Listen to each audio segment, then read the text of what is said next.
பெருந்தலைவர் என்பவன் ஒரு தனி மனிதன் அல்ல. ஒரு தலைவன் சரியாக இருந்தால் எல்லாம் சரியாக இருக்கும் என்பதற்கு சான்று நம்முடைய தாத்தா.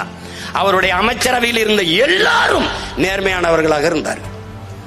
நம்முடைய தாத்தா கக்கன் அவர்களே எல்லா அவர் துறையில் இருந்த எல்லா அமைச்சர்களையும் 8 பேர் தான், 8 பேர் கொண்ட அமைச்சர்களை வைத்துக் கொண்டு இவ்வளவு பெரிய நிர்வாகத்தை பண்ணியிருக்கார்.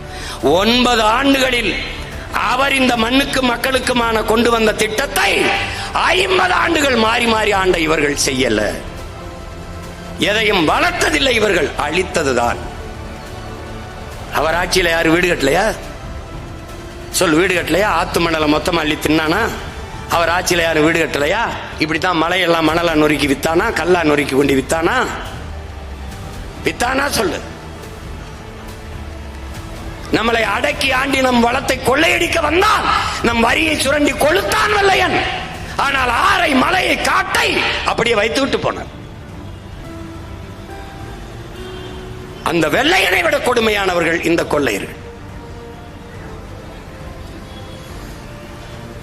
உன் மகன் இங்கே, உன் உடன் பிறந்தான் இங்கே நிற்கிறது ஆட்சி மாற்றத்திற்கு அல்ல, ஆட்சி முறையை மாற்றுவதற்கு.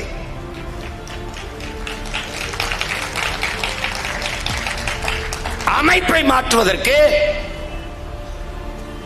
அடிப்படையை மாற்றுவதற்கு, அரசியலை மாற்றுவதற்கு. இதுவரை இந்த நிலத்தில் இருந்த அரசியலுக்கும் நமக்கும் 1000 கிலோமீட்டர் தூரம். அவர்கள் வேறு, நாம் வேறு. அவர்களுக்கு எல்லாம் பெரியார். திமுகவுக்கு, அதிமுகவுக்கு, இப்ப வந்திருக்கிற டிவிக்கு, அவர்களுக்கு எல்லாம் பெரியார். எங்களுக்கு எங்கள் இனத்தின் முன்னவர்கள் எல்லாரும் பெரியார்.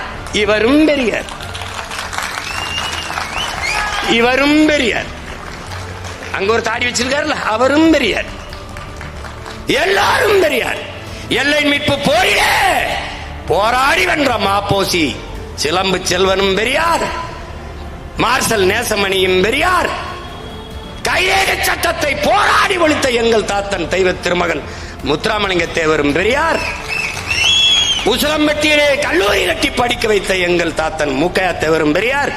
1000 பெரியார். இது சொந்த பெரியார் எங்களுக்கு. எங்கிருந்த வந்த பெரியார் உங்களுக்கு. ஊழலும் நஞ்சமும் உங்களுக்கு, உண்மையும் நேர்மையும் எங்களுக்கு.